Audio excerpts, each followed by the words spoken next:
Como a gente começou nesse semestre, nós estamos numa nova série, a série Escrevendo a História.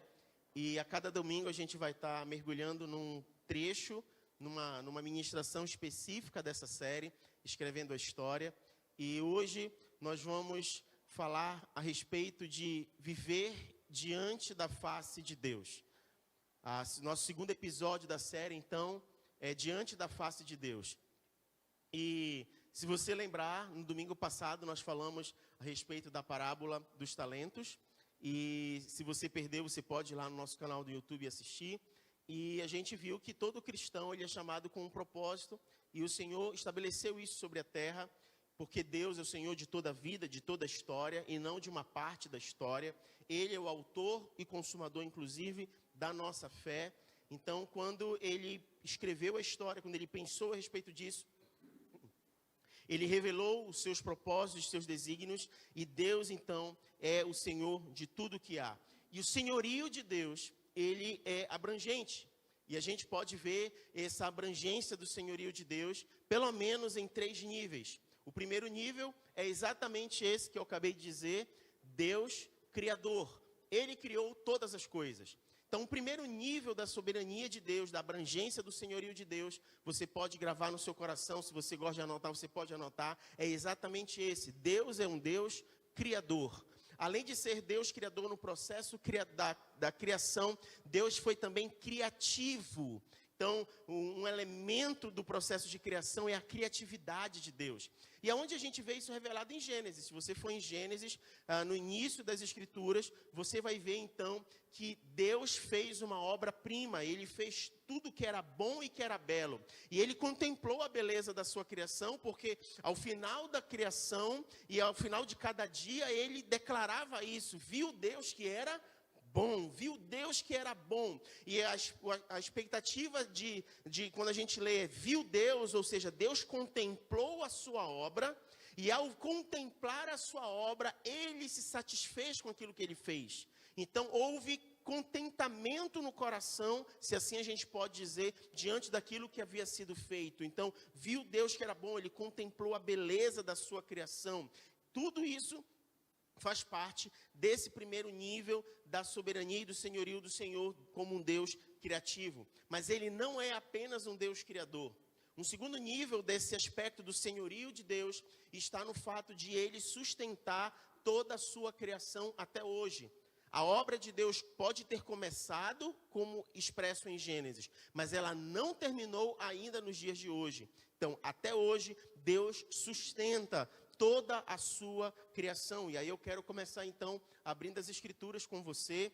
Você sabe que eu gosto de citar muitos textos, então ou você anota no seu celular, ou depois você assiste o vídeo e vai anotando e vai estudando, mas que esses ensinos e as pregações que a gente recebe aqui, que elas possam fazer fruto no resultado da nossa vida, ela possa frutificar na nossa vida. Abre comigo em Colossenses, capítulo 1, verso 17.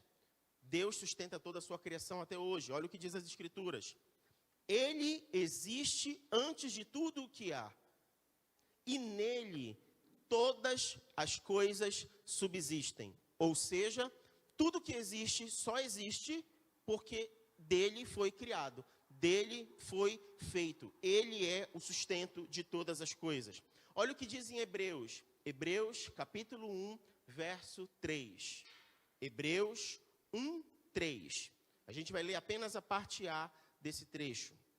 Hebreus 1, 3 diz o seguinte: Ele, que é o resplendor da glória e a expressão exata do seu ser, sustentando tudo o que há pela palavra do seu poder. Então, Deus sustenta todas as coisas até hoje. E o terceiro nível do senhorio de Deus está no fato de que Deus trabalha redimindo toda a sua criação em Cristo.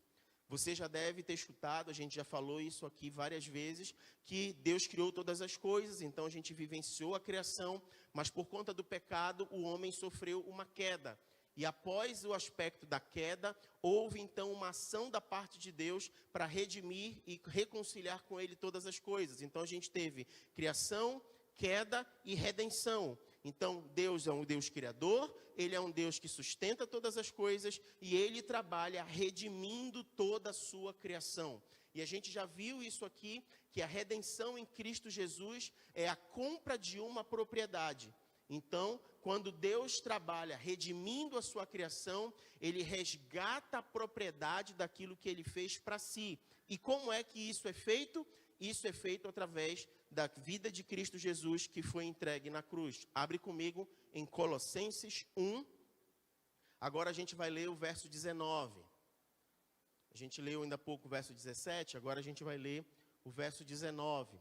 Colossenses 1, 19 e 20, nós vamos ler e diz o seguinte: porquanto foi do agrado de Deus que nele habitasse toda a plenitude, e por intermédio dele reconciliasse consigo todas as coisas, tanto as que estão na terra, quanto as que estão nos céus, estabelecendo a paz pelo seu sangue vertido na cruz.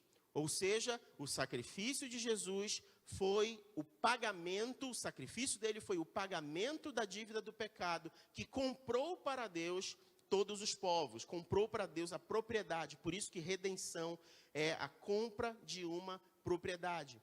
E aí, se você observar todos esses textos que a gente leu, e ainda o texto de Gênesis, que não tenho como ler porque é mais amplo, da mente de Deus não há uma separação. Deus age, e aqui o texto de Colossenses, ele é fantástico. Se você quiser ler na sua casa, eu recomendo você ler desde o verso 15, Colossenses 1:15, se você ler do 15 ao 20, talvez seja a concentração em texto bíblico de mais repetidas vezes você encontrar uma palavra que expressa a totalidade. Ou tudo, ou todas as coisas, você vai ver repetido do 15 ao 20, mostrando que a ação de Deus, ela não é uma ação parcial, ou ela não é uma ação que pega um fragmento. A ação de Deus, ela é uma ação completa, e ela envolve, então, toda a vida humana. Ele criou, sustenta e está redimindo um só mundo e não dois. Os cristãos, da mesma maneira, são chamados para viver em um só mundo, em uma só vida, uma vida completa e inteira. E como é que esta vida precisa ser vivida? Bem, eu trago para vocês uma expressão que foi muito usada pelos nossos antepassados. Muitos cristãos de outra época vivenciou e se referiu muito a essa expressão. Ela é uma expressão que, traduzida do latim, significa diante da face de Deus, que é exatamente o tema da nossa ministração de hoje. Mas como é essa expressão do latim? Ela se comunica da seguinte forma: coram Deo. Coram Deo é exatamente o significado do latim da expressão diante da face de Deus. E ela é uma junção de duas palavras. A primeira é a palavra cora. Do latim, a palavra cora significa pupila. Significa, então, ligado ao olho. E traduzida como, então, em pessoa, face a face, na presença de alguém ou diante dos olhos de alguém. Esse é o sentido da palavra cora. Mas a segunda palavra, Deo, está expressando do latim a pessoa de Deus. E significa exatamente Deus. Então, quando você junta as duas palavras, coram, Deo, você está falando de viver diante da face de Deus. Porque nada está oculto aos olhos de Deus. Nesse caso, Deus nos conhece intimamente, Ele nos conhece plenamente. As Escrituras dizem que os olhos do Senhor estão sobre a terra, buscando aqueles que o adorem em espírito e em verdade. Nada está oculto aos olhos do Senhor. Eu e você conhecemos uma história que é muito ensinada desde pequenininho para as crianças, que é a história de Jonas. E o que aconteceu com Jonas? Jonas tentou se esconder de Deus, porque ele queria fugir da missão que ele havia recebido da parte de Deus. E ele tentou se esconder, então, dentro de um navio. E ele viajou escondido como um sorrateiro. Me fugiu a palavra quando a gente fica escondido dentro das coisas para as pessoas não verem, né? Como um clandestino. Obrigado. Meu ponto eletrônico soprou aqui para mim. Clandestino. Glória a Deus. Todo mundo ouviu meu ponto eletrônico? Que bom. Obrigado. Então, um clandestino. E o que é legal quando a gente percebe é que nada está oculto aos olhos do Senhor. Se você lembrar também, o salmista já chegou ao Senhor, como eu posso me esconder da tua presença? Como eu posso me esconder da tua face? Se eu for para o lugar mais alto, ali o Senhor está. Se eu colocar a minha cama no lugar mais profundo da terra, ali o Senhor está. Porque o Senhor me sonda e o Senhor me conhece. E nada está escondido diante do Senhor.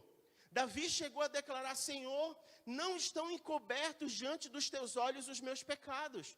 O Senhor sabe exatamente tudo o que eu faço. Mas parece que a vida cristã não tem sido vivida ou vista como quem precisa vivê-la diante da face de Deus. Eu lembro de uma historinha que eu aprendi ainda na escola bíblica dominical, na época que eu frequentava uma igreja que tinha escola bíblica dominical, que era a história do garotinho que fez algo escondido no quintal da casa dele, matando um animal. Eu não lembro todos os detalhes da história. E ele olhou para um lado, olhou para o outro e pronto, ninguém vai descobrir. Eu vou esconder, eu vou enterrar aqui e ninguém vai descobrir porque ninguém me viu. E ele não tinha percebido que da janela, no andar de cima, tinha uma pessoa que tinha visto toda a cena. E às vezes o que falta para a gente é a compreensão de que nada está oculto aos olhos do Senhor. Às vezes a gente se preocupa se estamos ofendendo aquele que os nossos olhos veem. E a gente não se preocupa de estar atento sobre aquele que possivelmente os nossos olhos naturais não virão, mas que está com os olhos atentos às nossas vidas o tempo todo. Você está entendendo isso? Então, diante da face de Deus, é um estilo de vida e nada pode fugir aos olhos do Senhor. E como se toda a nossa vida, ela fosse vivida diante de um único espectador que não dorme. Então, no espetáculo da nossa vida e no espetáculo da nossa jornada, podemos até não ver naturalmente os olhos de muitos espectadores, mas existe um espectador na plateia que nunca está ausente e que nunca está dormindo e ele não descansa e os olhos dele estão diante das nossas vidas. 1 Coríntios 10, 31 diz o seguinte, 1 Coríntios 10, 31, assim, seja comendo, seja bebendo, seja fazendo qualquer outra coisa, fazei tudo para a glória de Deus, diante daquele que os olhos estão atentos. Esse é o nosso chamado, vivermos toda a nossa vida na presença de Deus, sob sua autoridade, para a honra e glória dele. E aí eu trago para vocês um compartilhamento de uma realidade vivida pelos cristãos numa outra época diferente da nossa, no século XVI, na época da Reforma Protestante. E nesse período, essa compreensão profunda de que a vida precisava ser vivida diante da face de Deus, trouxe um efeito grande no meio da sociedade, no meio das pessoas. E eu trago o relato de algumas pessoas de influência da época, que reverberou com meio da sua oportunidade de declaração de fé e de compromisso a respeito disso. O pastor Cotton Mather, ele declarou que todo cristão ande com Deus enquanto trabalha em seu chamado e atue em sua profissão com os olhos em Deus, trabalhando sobre os olhos de Deus. Um poeta da época, John Milton, também falou a respeito disso, através de uma poesia, quando ele disse que tudo está, se eu tiver graça, para assim usar, como sempre, sobre os olhos do meu grande mestre. Ou seja, nada está oculto aos olhos do Senhor. E a respeito disso, naquela época, esse estilo de vida voltado para o reino de Deus, diante da face de Deus, Leland Hyken declarou: tudo o que importa é que eu tenha graça para usar o meu tempo, já que vivo sempre na presença do meu grande mestre. Ou seja, queridos, nós como cristãos precisamos reconhecer que nós fomos criados para andar na presença de Deus. De Gênesis a Apocalipse, nós temos a revelação de um Deus presente, de um Deus pessoal e de um Deus infinito. E isso se revela pela sua palavra. Agora sim eu quero ler com você um texto de Gênesis, para que a gente reconheça nas Escrituras, desde a criação, desde o início, o projeto de Deus e a intenção de Deus de ter uma vida vivida na sua presença e de intimidade com Ele. Gênesis 3, 8.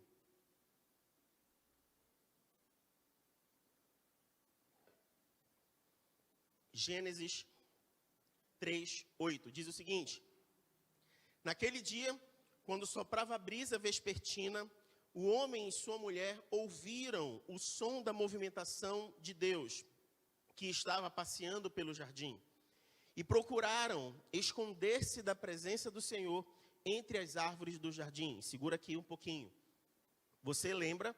Deus visitava o homem e a mulher na viração do dia, por isso que está falando na vespertina, ou seja, nas 18 horas do dia, na viração do dia, Deus visitava o jardim. E aí você já imaginou então, Deus criador, Deus poderoso? Às vezes a gente fica imaginando Deus como alguém muito distante, ou como muitas pessoas tentam declarar como uma força, mas a gente vê nas escrituras de Deus sendo apresentado como uma pessoa. Deus sendo apresentado como alguém pessoal, alguém de relacionamento. Então, ele planeja criar um jardim, plantar um jardim, criar animais e seres, e criar o homem, e colocar o homem para governar dentro desse jardim. E se não bastasse isso, ele planeja, então, que esse ambiente fosse um ambiente de comunhão dele com a sua criação. Éden significa prazer. Então, Deus planejou um local onde ele podia ter prazer e intimidade com a sua criação.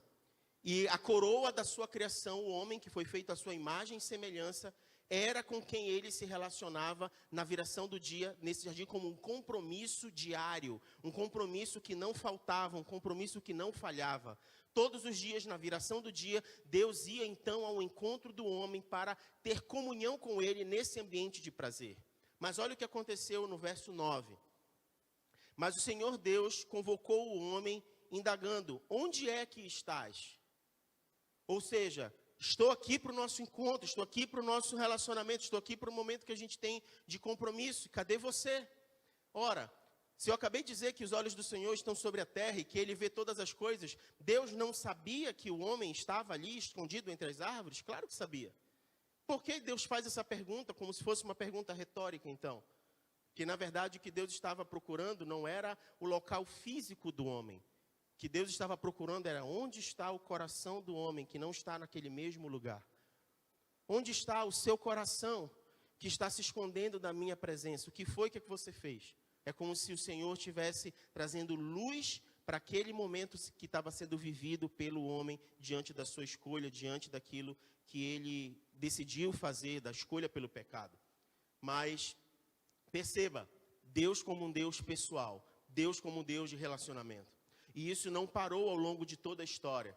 Mesmo depois do pecado, mesmo depois de expulsar o homem do jardim, mesmo depois das coisas mudarem por conta do pecado, essa intenção de Deus de ter comunhão com a sua criação não mudou. Se você for para Êxodo 25, abre aí comigo, Êxodo 25, a partir do verso 8, você vai perceber que Deus ainda assim tinha a intenção de ter um ambiente de comunhão e de relacionamento com o homem, com a sua criação. Olha o que ele disse para Moisés, Êxodo 25, 8. Faze-me também um santuário, para que eu possa habitar entre o meu povo. Farás tudo de acordo com o modelo do tabernáculo e as instruções para a mobília que eu te revelar. Deus queria que o homem e ele tivessem um ambiente, um momento de comunhão, um local onde eles pudessem viver de uma forma íntima. E o pecado ainda estava estabelecendo essa interferência. Mas Deus não parou por aí. O tabernáculo criado pelas mãos dos homens não seria suficiente para esse momento de comunhão e intimidade.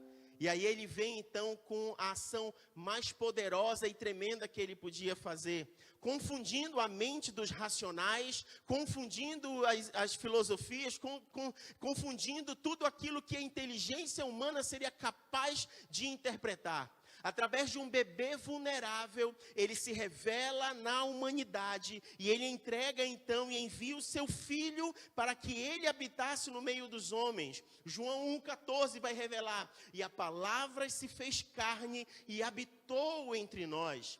Vimos a sua glória, glória como a do unigênito do Pai, cheio de graça e verdade. E aí você pode dizer então, o que tem a ver Jesus como um bebê vindo para a terra, com a intenção de intimidade de Deus com a sua criação? E eu vou responder para você com todo carinho e com toda a intenção de graça no coração. Quando a palavra diz que ele se fez carne e habitou, Essa palavra habitou é a mesma palavra utilizada em Êxodo sobre tabernáculo. Êxodo 25 fala sobre o tabernáculo, assim como em João 1 fala sobre habitar. E a palavra do original é esquino, e ela significa exatamente tabernáculo. Significa fixar o tabernáculo de alguém, ter o tabernáculo de alguém, morar ou viver em um tabernáculo ou uma tenda. E aí a gente começa a conectar as peças, então. Deus queria habitar em intimidade com a sua criação, com aquele que ele havia criado, a sua imagem e semelhança. E se o jardim não foi o ambiente onde isso aconteceu e o pecado interferiu, se o tabernáculo não era suficiente para a manifestação dessa intimidade diante da glória de Deus e do pecado do homem, então o meu filho Jesus vai vir à terra e ele vai habitar no meio das pessoas e eu farei morada por meio do meu filho Jesus para ter comunhão com a minha criação. E aí a gente vê por que o apóstolo Paulo então declara em 1 Coríntios capítulo 6, verso 19: ou ainda não entendeis que o vosso corpo é santuário do Espírito Santo que habita em vós, o qual tendes da parte de Deus, e que não pertenceis a vós mesmos, pois fostes comprado por alto preço, porquanto glorificai a Deus no vosso próprio corpo. Deus habitou no meio dos homens, por meio de Cristo Jesus. Ele fez tabernáculo. Nós estamos tabernaculando na nossa vida com o Senhor. Olha só que tremendo. Olha só que tremendo. Abre comigo então Colossenses 1 de novo. E eu já fiz referência para você do verso 15 ao verso 20. Não é isso? Está anotando, está acompanhando, né? Está muito rápido, tá bom? Vamos lá, agora vai para o verso 21 comigo. Colossenses 1, 21. E a vós outros também, que no passado erais estranhos e inimigos de Deus, conforme demonstrado pelas obras mais que praticáveis, agora, entretanto, Ele vos reconciliou no corpo físico de Cristo, por meio da morte, para vos apresentar santos, inculpáveis e absolvidos de qualquer acusação diante dele. Se de fato permaneceis na fé, alicerçados e firmes, sem vos afastar da esperança do evangelho que ouvistes e que está sendo pregado a todas as pessoas em todo o mundo, do qual eu, Paulo, me tornei ministro. Parece que os textos bíblicos começam a se conectar e fazer sentido diante dos nossos olhos. Não se trata, então, de um sacrifício para um tipo de vida onde uma parte do meu ser somente é alcançada. Às vezes, quando a gente pensa a respeito da salvação, é como se apenas eu precisasse me reconectar a Deus, e Deus sendo Espírito, então só o meu lado espiritual precisasse se reconectar a Deus. Mas a gente percebe nas Escrituras o próprio apóstolo Paulo declarando que fala a respeito de um estilo de vida vivido no corpo físico, inclusive no corpo físico de Cristo, através do sacrifício de Jesus na cruz, nós fomos reconciliados com o Pai. Na redenção, assim como na criação, nós descobrimos que Deus deseja que o seu povo habite em sua presença. Um único estilo de vida, uma única vida sendo vivida diante da presença de Deus, sem separação. E resgatando um pouquinho do que foi a reforma, lembra que eu falei na semana passada só a palavra? Hoje, diante desse estilo de vida, vivido diante da face de Deus, eu quero trazer para você uma outra sola, das 5 solas que foi declarada no período da reforma, que é somente a Deus a glória. Só lhe deu glória, somente a Deus a glória. Um dos principais pontos da reforma foi a justificação pela fé e o fato de que nós devemos viver pela fé perante a face de Deus. O apóstolo Paulo declarou isso em vários trechos das suas cartas escritas às igrejas. E assim como na salvação nós estamos diante de Deus pela fé, as Escrituras dizem que temos que viver diariamente perante Deus pela fé.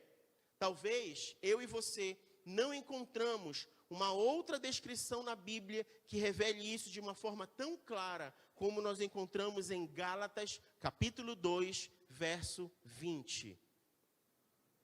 Eu gosto de reiterar aqui que mais do que você ouvir os meus argumentos e mais do que você ouvir as minhas palavras, quanto mais nós percebermos que são as Escrituras que dizem isso, quanto mais nós percebemos que é a palavra de Deus que está falando, menos você precisa ficar preocupado se o que eu estou falando é verdade. Porque aí eu saio de cena e agora a responsabilidade toda está sobre aquilo que Deus está declarando para a sua igreja por meio da sua palavra. E o nosso coração ele precisa estar atento a isso.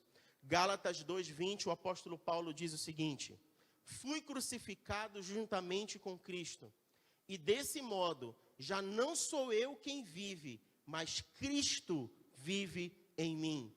E essa nova vida que agora vivo, aonde que ele vive essa nova vida?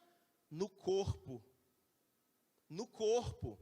Nessa matéria que a gente considera má. Nesse corpo que a gente experimenta o pecado. É um novo estilo de vida vivida no nosso corpo. Eu vivo-a exclusivamente pela fé no Filho de Deus, que me amou e se sacrificou por mim.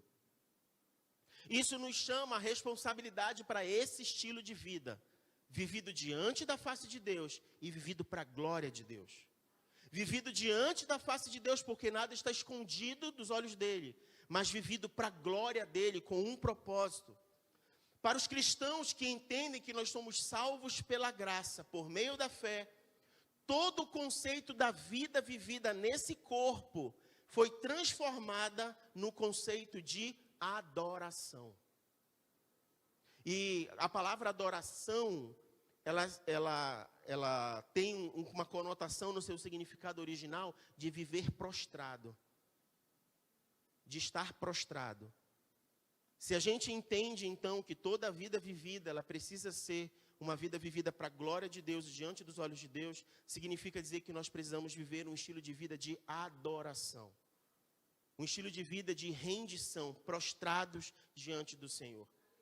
E aí talvez comece a fazer mais sentido para nós alguns outros trechos da Bíblia, como Romanos 12:1, que é um texto muito dito e muito conhecido. Portanto, caros irmãos, rogo-vos pelas misericórdias de Deus.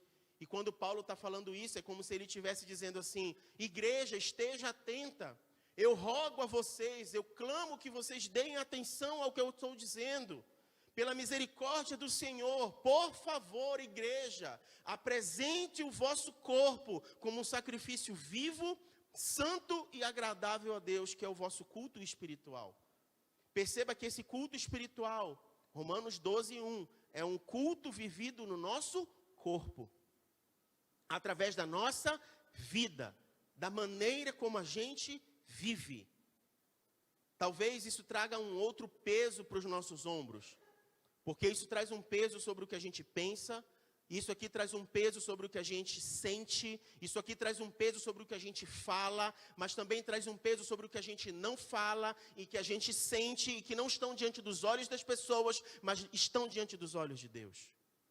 Isso aqui também traz um peso sobre aquilo que está oculto aos outros, mas não está oculto diante dos olhos do Senhor, mas de um estilo de vida que precisa ser um culto ao Senhor. E não isso aqui como a congregação dos santos que cultuam num só propósito a Deus, mas a nossa vida sendo oferecida como este culto espiritual ao Senhor. Talvez em nossos dias nós precisemos resgatar esse entendimento bíblico e voltarmos aos rudimentos da fé que baseiam toda a vida cristã, de um estilo de vida vivido diante da face de Deus. Em 1520, Martinho Lutero publicou uma obra curta, chamada O Cativeiro Babilônico da Igreja. E ele criticou, através desse folheto, um comportamento religioso da igreja, que acabava trazendo para as tribunas um tipo de discurso que não estava alinhado com o estilo de vida. E a maneira que as pessoas estavam precisando viver, cobrado pelos líderes religiosos, era totalmente diferente daquilo que a palavra expressava que deveria ser a vida cristã. E à medida que esse folheto ele começou a circular pela Europa, um ardente movimento foi gerado no coração das pessoas, gerando transformação de pensamento e de cultura, por conta do estilo de vida. Eu vou ler um trecho desse folheto que o Martinho Lutero escreveu e divulgou na Europa. Diz assim: os trabalhos dos monges e padres, por mais santo e árduo que sejam, não diferem em nada aos olhos de Deus do que faz o trabalhador braçal no campo ou da mulher que cuida das tarefas de sua casa. Mas todas as obras são medidas perante Deus somente com base na fé. Na verdade, o trabalho doméstico de um servo ou serva é muitas vezes mais agradável a Deus do que todos os jejuns e outras obras de um monge ou padre, porque ao monge ou sacerdote lhes faltam fé. É forte isso que ele declarou. Ele está dizendo assim: é muito provável que você tenha um líder religioso que, pela posição de autoridade religiosa, devesse ser expressão e testemunho de fé, que é a base do Evangelho. Entretanto, eles podem estar vivendo só a liturgia, vivendo uma capa e uma máscara, falando e lendo coisas diante de todos, com uma vida vazia. E aí, para eles, falta fé. E diante de Deus, aquilo ali é palha. Diante de Deus, aquilo ali não vale nada. Mas a gente pode encontrar uma senhorinha, talvez, lá na sua casa, cuidando da sua casa, com o coração ardente em brasas, clamando a Deus por bondade e misericórdia, adorando ao Senhor. Ali você vai encontrar temor, ali você vai encontrar adoração e culto verdadeiro. E a gente não vai muito longe, as próprias escrituras nos revelam aquela experiência da viúva que foi entregar a oferta diante daqueles que tinham a aparência dos verdadeiros adoradores, né? E daqueles que tocavam o coração de Deus com o seu jeito de viver, sentado nas primeiras cadeiras. Eu não sei se é por isso que o pessoal não gosta de sentar nas primeiras cadeiras, não tem problema não. Mas Jesus conflitou e combateu e confrontou aquela realidade, dizendo exatamente o contrário. Onde está a motivação do coração? Cadê as reais motivações do coração? Sabe o que esse folheto gerou em alguns lugares da Europa? Mudança na maneira como as coisas se organizavam em meio à sociedade. As igrejas, elas eram abertas os 7 dias da semana. E diante disso, os monges, os padres começaram a dizer assim mesmo: olha, a gente vai abrir a igreja uma vez na semana, porque a gente começou a entender que os outros 6 dias são tão santos quanto o dia de estar aqui. E as pessoas não precisavam mais ir fazer as tarefas que os tornavam santos dentro da igreja, porque eles entenderam que eles viviam um estilo de vida diante da face de Deus. Foi uma mudança chocante aquilo. O que estava acontecendo com aquele pensamento é que eles chegaram à conclusão de que o trabalho, as tarefas que os fiéis faziam durante os 6 dias da semana não era menos sagrado que as tarefas e os trabalhos feitos pelos líderes religiosos. Isso é, se cada um tivesse executando aquele trabalho, aquela sua tarefa com fé no coração. Eles passaram a entender que as pessoas não precisavam visitar a igreja diariamente para realizar os seus serviços espirituais ou acrescentar uma medida de santidade aos seus dias. Ambos, o clérigo e o leigo, deveriam viver cada dia da semana, cada hora do dia, em tudo que fizessem diante da face de Deus. Todos aqueles que trabalhavam na igreja, da comunidade, quanto os que trabalhavam nos campos, nas casas, nas lojas, tinham o potencial de prestar a Deus um culto com seu estilo de vida. Não era a natureza do trabalho, mas a fé com a qual eles realizavam que importava. Deus precisa ser o centro de toda a nossa vida, 24 horas por dia, 7 dias por semana. Individual e coletivamente, na igreja, na casa, na sociedade, nós precisamos deixar as nossas vidas serem moldadas pela grande afirmação utilizada pelos reformadores: somente a Deus toda a glória. Você está entendendo isso? Isso nos desafia a muitas coisas. A maneira como a gente se porta dentro da igreja, às vezes é diferente da maneira como a gente se porta na nossa casa. E às vezes é diferente da maneira como a gente se porta na rua. E às vezes é diferente da maneira como a gente se porta no nosso ambiente de trabalho.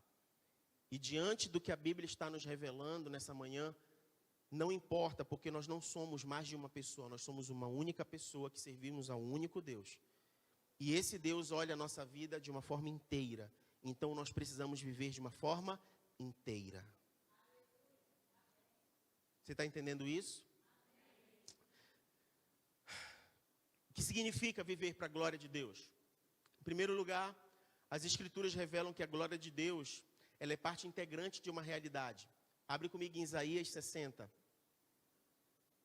A glória de Deus é o resultado de quem Ele é. É um fato insuperável da sua infinita grandeza. Isaías 60, verso 19, diz assim: não terás mais a necessidade do sol para fornecer luz do dia, nem precisarás do brilho da lua, porquanto Yahvé será a tua luz para sempre. E o teu Deus será a tua glória e o teu esplendor eternamente. Olha o que diz Apocalipse 21, 23. Apocalipse 21, 23. A cidade também não necessita do sol, nem da lua, para que brilhem sobre ela, pois a plena glória de Deus a ilumina, e o Cordeiro é o seu candelabro. Deus é vida e luz, e fora de Deus só há morte e escuridão. Olha o que diz em 1 João 1,5. 1 João 1,5. Diz assim: e a mensagem que dele ouvimos e vos pregamos é esta: Deus é luz, nele não existe a mínima sombra de trevas. A glória de Deus, querido, é a nossa luz. A glória de Deus é o que ilumina a nossa vida e a nossa existência. E em segundo lugar, toda a Escritura mostra que nós glorificamos a Deus, tornando a verdade sobre Ele conhecida das outras pessoas. Olha o que diz Abacuque 2,14. Abacuque 2,14. Abacuque 2,14 diz o seguinte: entretanto, assim como as águas cobrem o mar, a terra se encherá do conhecimento da glória de Yahvé, o Senhor. Salmo 96, 1. Salmo 96, 1. Salmo 96, 1. Erguei ao Eterno um cântico novo. Cantai ao Senhor a terra inteira. Cantai ao Senhor e bendizei o seu nome. Dia após dia, anunciai a sua salvação. Proclamai sua glória entre as nações. Entre todos os povos, as suas realizações maravilhosas. 2 Coríntios 4, 5. 2 Coríntios 4, 5. Pois não pregamos a nós mesmos, mas a Jesus Cristo, o Senhor, e a nós mesmos como vossos servos por causa de Jesus. Porquanto foi Deus quem ordenou: das trevas resplandeça a luz, pois Ele mesmo resplandeceu em nossos corações para a iluminação do conhecimento da glória de Deus na face de Cristo Jesus. Viver para a glória de Deus é manifestar a glória de Deus através das nossas vidas. Se quisermos compreender a glória de Deus, nós precisamos então olhar para Cristo e viver Cristo. Cristo não se usurpou o fato de ser Deus, Ele não agiu com cobiça ou com vaidade. Jesus viveu uma única vida nessa existência, agradando ao Pai diante das pessoas. Porque não existem dois mundos e nem dois tipos de vida, mas uma única vida que precisa ser vivida diante dos olhos de Deus. Ou você vive uma vida consagrada, ou você vive uma vida não consagrada. Uma vida consagrada é aquela vida vivida diante da face de Deus, em adoração, dando glória a Deus, submissa ao senhorio de Cristo. É uma vida dedicada a Deus em todas as áreas. É uma vida santificada, separada a Deus. Mas uma vida não consagrada é aquela vivida como um cristão nominal. O que é um cristão nominal? É aquele de nome, de rótulo. Eu sou crente, mas se a minha vida não reafirma isso com um testemunho, então eu sou um crente nominal. Eu sou aquele que me veste como crente, até falo como crente, ou cumpro os rituais de crente, vou à igreja toda semana. Pode ter crentes nominais que até leem a Bíblia e fazem as suas orações matinais, mas que as suas vidas só estão baseadas nas questões religiosas e naquilo que lhe é conveniente. Esses são os crentes nominais. A realidade é que uma pessoa pode ser um verdadeiro adorador sendo mecânico de carro, enquanto um outro evangelista pode ser adúltero. A verdade é que um indivíduo pode ser adorador enquanto ele cuida dos seus negócios, ou é um agricultor, enquanto um outro pode ser um pastor corrupto. Ser consagrado é ser dedicado ao serviço e adoração a Deus. Em meio ao mundo caído, nós procuramos viver uma vida moral. Em meio à injustiça e corrupção, procurar viver uma vida de justiça, uma vida justa. Em meio às culturas que muitas vezes são brutais e insensíveis, nós devemos amar a misericórdia. Em meio ao poder e à arrogância, nós precisamos caminhar humildemente com Deus. Em qualquer ambiente que nós estivermos, ali deve ser o lugar onde nós damos a nossa vida e as nossas orações como uma expressão de que elas estão sendo vividas na prática. Aonde você estiver, aquele é o local onde as suas orações, elas são trazidas à existência por conta do seu estilo de vida. E elas saem das falácias e das palavras ditas no secreto ou no ambiente de culto. É quando você testemunha a respeito de quem você é em Deus. Salmo 57, 5. Salmo 57, 5. Ó Deus, eleva-te sobre os céus e sobre toda a terra com a tua glória. Mateus 6,10. Venha o teu reino. Seja feita a tua vontade, assim na terra, como ela é feita nos céus. O princípio do reino de Deus é que a nossa vida seja vivida diante da face de Deus. E se nós entendermos isso, nós começamos a entender por que a nossa vida não é uma colônia de férias. E por que o fato de nós estarmos aqui sobre essa terra de passagem não significa dizer que nós temos que ser acomodados ou viver a vida de qualquer jeito. Se nós entendermos isso, todos nós vamos entender que nós estamos sobre uma missão. Todos nós somos missionários. E isso talvez comece a trazer a amplitude do que a gente aprendeu, que é chamado de grande comissão. A gente sempre ouviu falar da grande comissão, e talvez nos nossos corações ela não tenha sido tão grande assim, por conta da nossa postura. Mas se você entendeu nessa manhã o que o Senhor trouxe aos nossos corações por meio da sua palavra, talvez a gente comece a entender por que a grande comissão é tão grande assim. Talvez você comece a entender por que Marcos 16:15, o Senhor Jesus lhes ordenou, enquanto estiverem indo pelo mundo inteiro, falem do Evangelho. Ou seja, enquanto eu vou, enquanto eu vivo a minha vida, eu falo do Evangelho. Enquanto eu estou vivendo a minha vida é um testemunho do Evangelho. E às vezes a gente pensa então que a grande comissão é ir pregar. Talvez a gente comece a entender que nós precisamos estar indo. E enquanto estamos indo, estamos pregando. Enquanto estamos vivendo, estamos pregando. E talvez a gente precise entender que muita da pregação que está sendo pregada para o mundo não está sendo pregada com palavras. Se preciso for, a gente pode usar as palavras. Até esqueci quem não sei se meu ponto eletrônico vai lembrar, mas teve um dos, não lembro se foi um dos reformadores ou se foi um dos líderes religiosos do século XVI que falou isso, assim, pregue a palavra. Se preciso for, com palavras. Pregue o Evangelho, se preciso for, com palavras. Né? Não lembro quem foi agora. Mas talvez faça mais sentido agora nós lermos esse texto. Enquanto nós estamos vivendo a nossa vida, vamos proclamar o Evangelho a toda criatura. Mateus 28:19, o mesmo texto da grande comissão.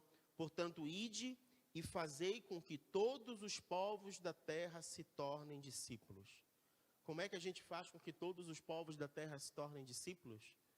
Todas as nações se tornem discípulos do Senhor, batizando-os em nome do Pai, do Filho e do Espírito Santo, ensinando-as a guardar e obedecer tudo quanto vos tenho ordenado, e assim estarei com vocês permanentemente todos os dias até a consumação dos séculos. Talvez hoje, nessa manhã, pela luz da palavra, a grande comissão realmente se torne tão grande para nós. Se você lembrar bem, Noé foi chamado para construir uma arca, ele foi construtor. E ele construiu aquilo para a glória de Deus. Abraão, ele era dono de um grande negócio. E foi ali que o Senhor revelou a aliança com ele e tirou ele da sua terra. E hoje de manhã, ainda lendo as minhas anotações, o Espírito Santo me fez lembrar de uma jovem mulher que foi chamada para ser mãe. Maria foi chamada para ser mãe. José foi chamado para ser pai.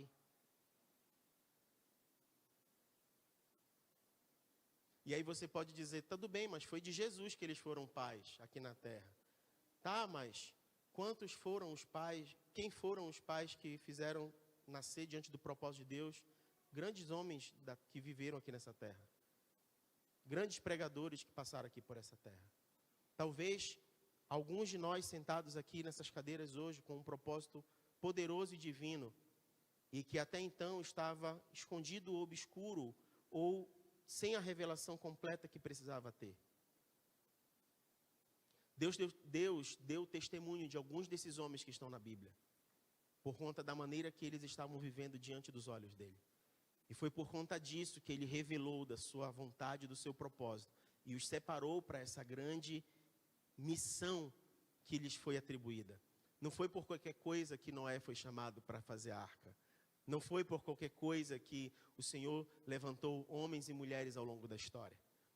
A Bíblia diz que pessoas acharam graça diante dos olhos do Senhor.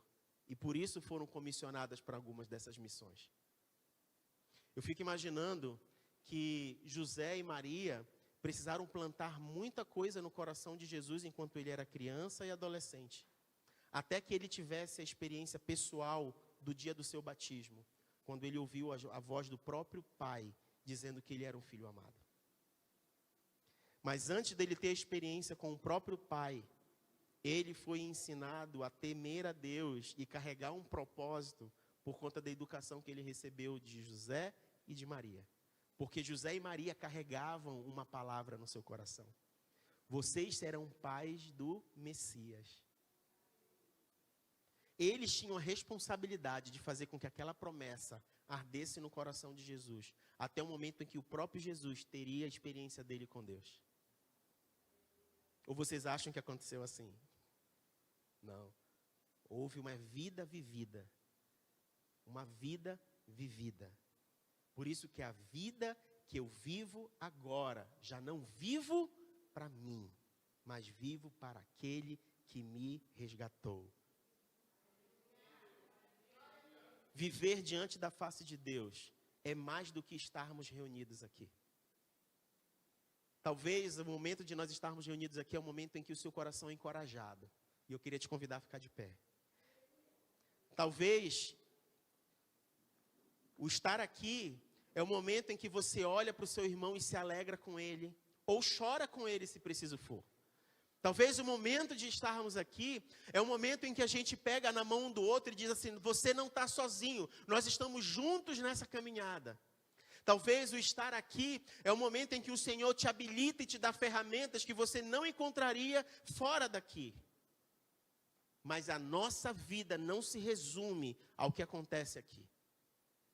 Na verdade, ela começa quando nós saímos daqui. E ela é vivida todos os outros 6 dias da semana, até você retornar para um pit stop. E a gente tem um pit stop na terça, onde a gente ora e estuda a palavra. E a gente tem um pit stop no domingo, e as baterias são recarregadas. Mas todos os dias, diante da face do Senhor, nós podemos experimentar na viração do dia, ou no começo do dia, um momento de intimidade e comunhão com Deus. E entender que do deitar ao levantar, nós podemos viver a expressão dessa vida vivida diante da face de Deus.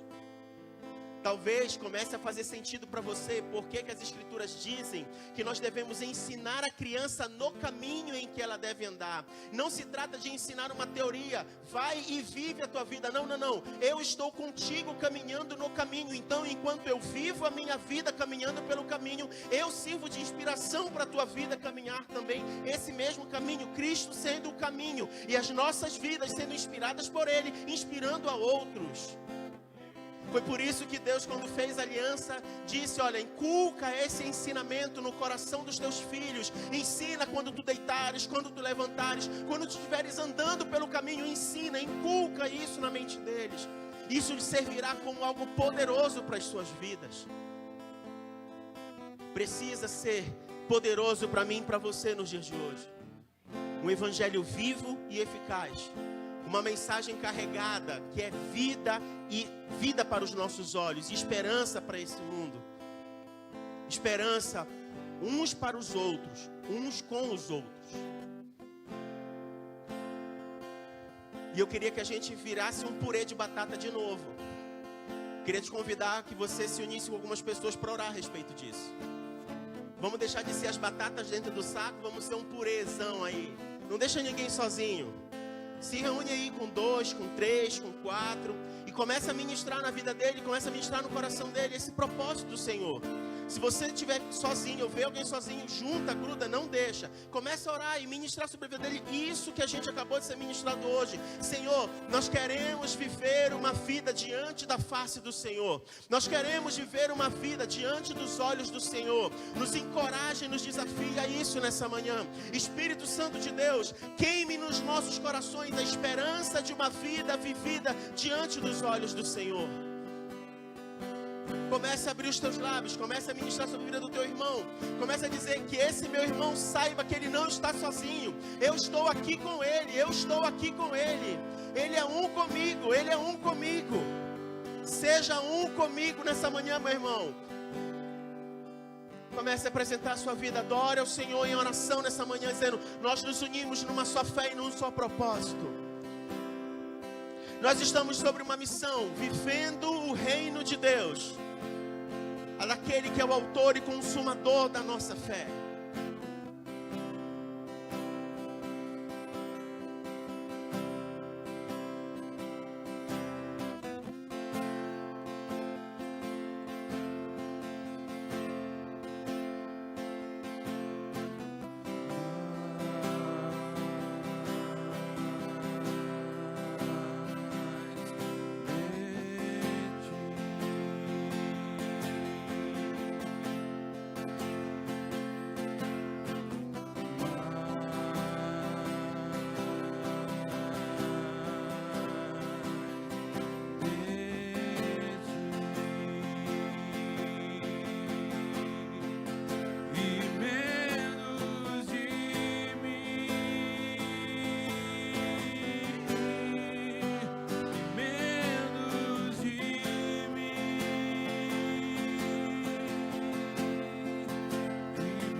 Comece a clamar pela sua família agora.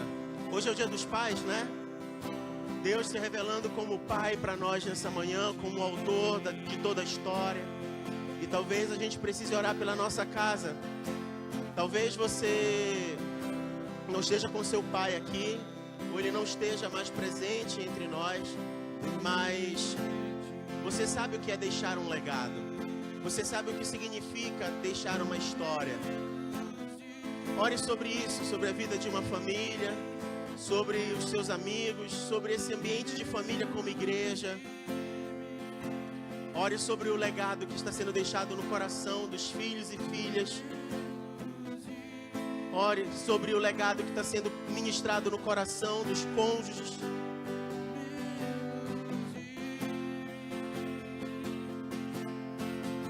Ore pela sua família agora.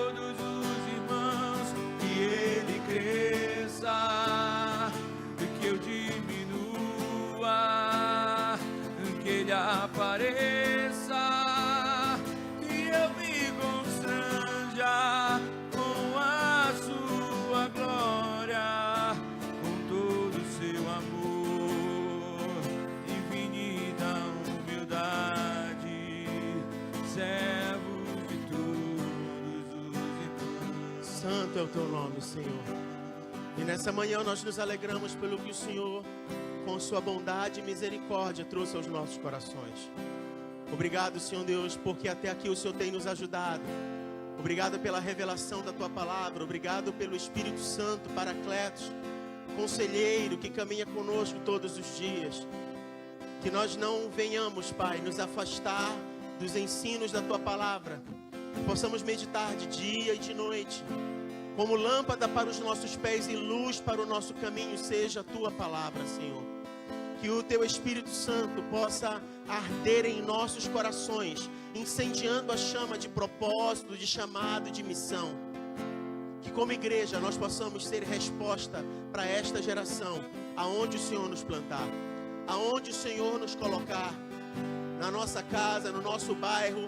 E que esse ambiente de congregar seja um ambiente onde a gente possa ser fortalecido no Senhor. E possa ser renovado em forças uns com os outros e uns para os outros, Pai. E o teu nome seja glorificado. Que a nossa vida seja uma oferta de sacrifício vivo, santo e agradável ao Senhor. Como um culto racional, um culto diário, um culto somente a Ti, digno de receber toda honra, toda glória e todo louvor. Que todas as famílias, em qualquer lugar onde essa mensagem chegar, sejam ministradas pela Tua palavra e pelo Teu poder, trazendo vida, cura, esperança e restauração, em um nome de Jesus e para a glória de Jesus. Se assim seja, diga amém, dê graças a Deus, aplauda o Senhor. Santo seja o nome do Senhor.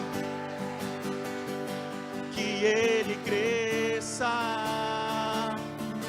diminua, que Ele apareça e eu me constranja com a sua glória, com todo o seu amor, infinita humildade, servos de todos os irmãos. Que Ele cresça e eu diminua, que Ele apareça e eu me constranja com a sua glória, com todo o seu amor, infinita humildade, servos de todos os irmãos.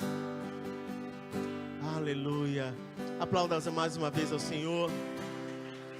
Você pode sentar. Vou passar aqui o Telzinho. Rapaz, Tu pesa. Haja braço para segurar o Theo. Gente, nós estamos chegando ao final de mais uma reunião, de mais um culto, mas você não podia sair daqui sem que eu reiterasse alguns avisos para nós, para essa semana, para os próximos dias, tá? Terça-feira já é a nossa segunda ministração do estudo bíblico, está sendo muito bom, os que participaram provavelmente têm testemunho para contar do ambiente que o Senhor tem nos proporcionado. Se você ainda não recebe o link do estudo bíblico, é só procurar qualquer um dos irmãos aqui na saída, a gente pega o seu contato, ou então você vai no Instagram, manda uma mensagenzinha no PV lá, no chat pra gente, a gente manda o link do Meet, e você participa toda terça-feira, às 19h30, 1 hora de estudo apenas, e a gente está ali reunido para a glória do Senhor. Hoje, inclusive, no Instagram, agora, 11 horas, deve estar saindo a nossa homenagem para o Dia dos Pais, que foi um vídeo que alguns irmãos gravaram. Nem todo mundo é da frente das lentes, né? Não se preocupe não. Aqueles que não são das lentes, a gente acolhe do mesmo jeito, não tem problema não. Outros são têm mais desenvoltura na frente das lentes, né? Faz todo um cenário e tudo mais. Esse pessoal é ralado. Mas a nossa homenagem vai sair no Instagram já já. E a gente tem ali uma lembrancinha para os pais. Por isso que nós oramos muito hoje sobre as famílias, oramos sobre os pais. E nós estamos muito felizes sobre esse tempo que o Senhor nos dá de oportunidade, tá bom? Nós temos um encontro com as mulheres no último sábado do mês, às 17 horas aqui, tá bom? A pastora Maria do Socorro vai estar com a gente, a mãe do Raimundo Neto vai estar aqui ministrando para nós nesse encontro de mulheres. E hoje começam as inscrições para o nosso projeto de música da igreja. Então, o nosso projeto de música começa hoje, as nossas aulas sempre acontecem no sábado, a partir das 8h30 a gente está reunindo para receber todo mundo para começar a aula. E se você tem interesse de aprender, então, violão ou flauta, iniciação musical, você tem a oportunidade, as inscrições começam hoje, você pode procurar ou a Gisele, ou o Anderson, ou o Marcos, ou a Sônia, que eles vão te dar todas as orientações e você pode se inscrever. Tem turmas tanto para adultos quanto para crianças e jovens, tá? Qualquer faixa etária, você pode participar e se inscrever com a gente. As aulas vão começar, vai ter uma aula inaugural no final do mês, mas a gente vai começar as aulas mesmo, propriamente dito, em setembro. Mas vai ter uma aula, uma reunião especial, dia 31, que é sábado, com as... Não, é 31? É, 31, né? Com os pais aqui, com as famílias, vai ser um tempo muito precioso. Se você trouxe seu dízimo, sua oferta, separe aí. Se você precisar de um envelope, a Beth faz chegar aí até você. Mas se você quiser fazer a transferência, tem as informações bancárias aí no QR Code, atrás da cadeira, onde você está, na tela, aparecendo. E eu não sei se eu esqueci de algum aviso. Sim, domingo que vem, nós vamos para a terceira ministração da série, o terceiro episódio, e nós iremos receber aqui um pastor, que ele e a sua família são missionários no Palavra da Vida, que fica ali em Benevides. Eles são pastores da Igreja Batista Sião e vão estar compartilhando a palavra conosco. Então, eles são uma família missionária. Eles tiraram agora, inclusive, um tempinho sabático, onde eles viajaram para o sul do Brasil, falando do projeto missionário, do chamado missionário deles. Então, domingo que vem, a gente vai ter convidado aqui na nossa igreja. E eu convido você, então, a trazer outras pessoas e aproveitar essa oportunidade que a gente vai ter de uma pessoa de fora ministrando aqui com a gente, falando sobre o reino de Deus e falando sobre esse autor que escreve a história das nossas vidas. E as nossas crianças hoje tem uma homenagem para os pais aí, daqui a pouco elas vão fazer chegar para os pais uma lembrancinha também. E eu já quero orar com você já pode ficar de pé, para a gente se despedir nessa manhã. Amém? Pai, muito obrigado por este tempo, consagramos a Ti as nossas vidas. Consagramos a Ti os recursos que o Senhor coloca nas nossas mãos. A nossa oração é que nunca falte fé nos nossos corações, que os nossos olhos estejam sempre firmados em Ti, Senhor Deus. Que a nossa vida possa ser vivida diante da face do Senhor para a honra e glória do nome do Senhor. Que todo o nosso ser consagrado a Ti, tudo que o Senhor confiou a nós, seja uma expressão de adoração e gratidão ao Senhor. Que isso seja revelado, Pai, aonde o Senhor nos colocar, a começar na nossa casa, que o Teu nome seja glorificado e a nossa vida seja uma expressão de testemunho ao Senhor. É assim que eu oro por cada vida, cada família, cada pessoa que está aqui nesta manhã ou representando alguém, a cada pessoa que nos acompanha pela internet e tem orado conosco a respeito desse propósito. Pai, que o Senhor possa se revelar como Deus, Pai, Criador, Todo-Poderoso, Deus amigo e Deus presente. Em nome de Jesus e para a glória de Jesus, que a graça do Senhor Jesus, o amor de Deus, o Pai, a comunhão e a consolação do Espírito Santo esteja repousando sobre sua vida, sua família e sua história, do seu deitar ao seu levantar, todos os dias da sua vida, ao longo desta semana, e você experimentando da bondade e da misericórdia do Senhor. Se você recebe, crê, diga amém, dê graças a Deus, aplauda o Senhor, não saia daqui sem falar com seu irmão.